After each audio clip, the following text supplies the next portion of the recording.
नमस्कार, आप देख रहे हैं लाइव सिटीज़। मैं हूं आपके साथ सौरभ राज। खेलो इंडिया यूथ गेम्स 2025 का मेज़बानी बिहार कर रहा है। बिहार के लिए एक बड़ी बात है। मेरे साथ बात करने के लिए रेसिडेंस कमिश्नर कुंदन कुमार हैं। इनसे विस्तार से बात करेंगे। कुंदन सर, बिहार के लिए कितनी बड़ी बात है, कैसी तैयारी है और क्या रिस्पॉन्स आ रहा है? बिहार के लिए बहुत बड़ी बात है कि बिहार जो है वो बिहार यूथ गेम्स 2025 जो है वो होस्ट कर रहा है। और आप सबने देखा, सारी दुनिया ने देखा कि कितने भव्य तरीके से इस गेम का उद्घाटन हुआ है।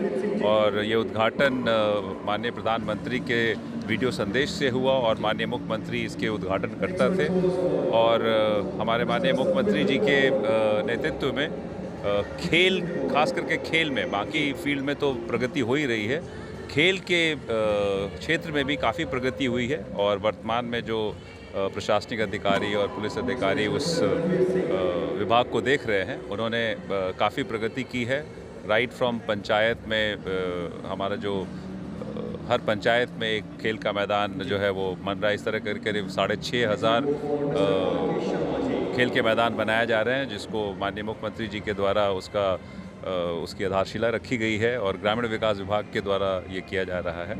और उसके साथ साथ प्रमंडल के बेसिस पे डिवीज़न में भी काफ़ी अच्छा खेल का इंफ्रास्ट्रक्चर बन रहा है। डिस्ट्रिक्ट में बहुत अच्छा इंफ्रास्ट्रक्चर बन रहा है। और मेनली है कि अब जो नेशनल और इंटरनेशनल इवेंट हो रहे हैं वो बिहार में ऑर्गेनाइज हो रहे हैं। तो यूथ गेम्स तो है ही है। अभी आपने देखा होगा कि एशियन हॉकी की भी मेज़बानी बिहार ने की है। तो ये हमारे लिए बहुत गौरव की बात है। और यूथ गेम्स के लिए हम लोग चूँकि अब youth games almost in the middle में है, और आपने देखा होगा कि इसकी कुछ स्पोर्ट्स, 3 स्पोर्ट्स जो हैं वो दिल्ली में ऑर्गेनाइज़ किए जा रहे हैं। साइकिलिंग है, जिम्नास्टिक है और शूटिंग है। बट इन तीनों की फैसिलिटीज़ भी हम जल्द वहाँ पर क्रिएट कर रहे हैं। और राजगीर में बहुत ही इंटरनेशनल लेवल का स्पोर्टिंग फैसिलिटीज़ बन के तैयार है। और वहाँ पर काफ़ी सारे खेलों का आयोजन यूथ गेम्स के तहत वहाँ भी किया जा रहा है। तो ये बहुत अच्छी बात है हमारे लिए। और दिल्ली में भी आपने देखा होगा कि हमने काफ़ी अच्छे तरीके से इसको ऑर्गेनाइज़ किया है। और लोग जो एथलीट्स आए हुए हैं वो काफ़ी प्रशंसा कर रहे हैं जो हम लोगों ने अरेंजमेंट किया है, खास करके उनके स्टे का या उनके खाने पीने का। तो जो ACT कहते हैं, एकोमोडेशन, ट्रांसपोर्टेशन, इन सब की व्यवस्था जो है वो काफ़ी अच्छी हुई है। जो एथलीट्स हैं वो हमारे सारे 5 स्टार होटल्स में रह रहे हैं। तो ये खास करके जो यूथ हैं उनके लिए बहुत खुशी का दिन है, बहुत खुशी की बात है। आप लोग पहली बार सर बिहार मेज़बानी कर रहा है। अब यहाँ से आगे बिहार को कहाँ देख रहे हैं? क्योंकि आप लोग, आपकी सरकार लगातार खेल के क्षेत्र में आगे काम करने के लिए काम कर रही है, आगे बढ़ने की इच्छा जता रही है। अब यहाँ से आगे बिहार को कहाँ देखते हैं? देखिए, जैसा कि आप सब जानते हैं कि हमारे माननीय प्रधानमंत्री जी ने भी भारत में, इंडिया में 2036 में ओलंपिक गेम्स कराने का लक्ष्य रखा है। और उसके हिसाब से तैयारियां चल रही हैं। तो जैसे भारत बढ़ेगा वैसे हम बिहार को भी बढ़ते हुए देखना चाहते हैं।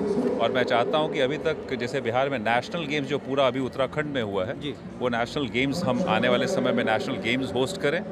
और जब भारत जब किसी भी इंटरनेशनल इवेंट की मेज़बानी कर रहा हो, वैसे में मैं चाहूँगा कि बिहार में वैसे खेल प्रतिस्पर्धा, वैसी प्रतियोगिताओं का कि इंटरनेशनल कंपोनेंट भी बिहार में हो, मैं ये चाहूँगा। और साथ में ये भी चाहूँगा कि हमारे जो बिहार के युवा प्रतिभागी हैं, जो यूथ है, वो स्पोर्ट्स की तरफ इंक्लाइंड हो और हमारे यहाँ से अच्छे एथलीट निकले, अच्छे स्पोर्ट्स पर्सन निकले। खेल का माहौल बनाने के लिए भी आप लोग लगातार काम कर रहे हैं।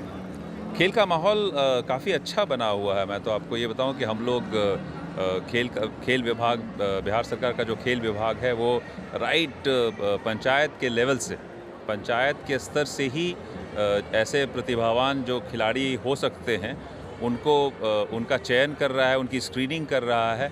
और उनको विभिन्न तरीके के उनको फैसिलिटीज़ दी जा रही हैं, कोचेज़ की फैसिलिटी दी जा रही है, उनको ट्रेनिंग की फैसिलिटीज़ दी जा रही है। जो अच्छे प्रतिभावान नेशनल लेवल के खिलाड़ी हैं उनको सीधा आपने सुना होगा मेडल लाओ नौकरी नौकरी पाओ। पाओ, मेडल लाओ नौकरी पाओ, ये हमारे माननीय मुख्यमंत्री जी की दी हुई योजना है। और इसके तहत बहुत सारे जो नेशनल लेवल के जो खिलाड़ी हैं उनको पदक मिला है। अभी आपने देखा होगा कि वैभव सूर्यवंशी जिसने शतक बनाया है आईपीएल में, वो भी समस्तीपुर के रहने वाले हैं। और मुझे बहुत खुशी की अनुभूति होती है कि मैं उस ज़िले में कलेक्टर रहा हुआ हूँ और वहाँ से 2 अंतर्राष्ट्रीय लेवल के क्रिकेटर हुए हैं और उन दोनों के साथ मुझे नेट्स में प्रैक्टिस करने का भी सौभाग्य प्राप्त हुआ है। एक अनुकूल हैं जो अभी केकेआर के लिए खेल रहे हैं, वो भी अंडर 19 की टीम में खेले थे, और दूसरे वैभव सूर्यवंशी हैं। तो बहुत अच्छा लगता है जिस मैदान में मैं उनके साथ नेट्स में प्रैक्टिस करता था और उनकी प्रतिभा को मैं उस समय से देख रहा था, और आज मुझे आश्चर्य नहीं है कि वो बिहार बदल रहा है सर। बदल चुका है मेरे ख्याल से, और हम आगे और प्रगति करते रहेंगे। ये बदल रहा है वर्ड अब मेरे ख्याल से पुराना हो गया। हम लोग बिहार बदल चुका है और हम बहुत अच्छा कर रहे हैं। और आपने खेलो इंडिया गेम्स में भी देखा होगा, और आज आपने जो बात नहीं पूछी उस पर मैं उसके बारे में ज़रूर बोलना चाहूँगा कि आज बिहार को पहला अभी मेडल प्राप्त हुआ है साइकिलिंग में, जिसमें अभी हम लोगों ने अभी प्रतियोगिता जस्ट संपन्न हुई है, और मैं बिहार के साइकिलिंग एसोसिएशन का प्रेसिडेंट भी हूँ, साइकिलिंग फेडरेशन का। तो मेरे लिए और भी खुशी की बात है कि आज के दिन मेरे जिस स्पोर्ट्स को मैं प्रतिनिधित्व करता हूँ उनके फेडरेशन में मेडल मिला, उसे आज मेडल मिला है, और उसमें बिहार को मेडल मिला है। ये बहुत खुशी की बात है। चलिए शुक्रिया सर, थैंक यू हमारे साथ बात करने के लिए। Thank you.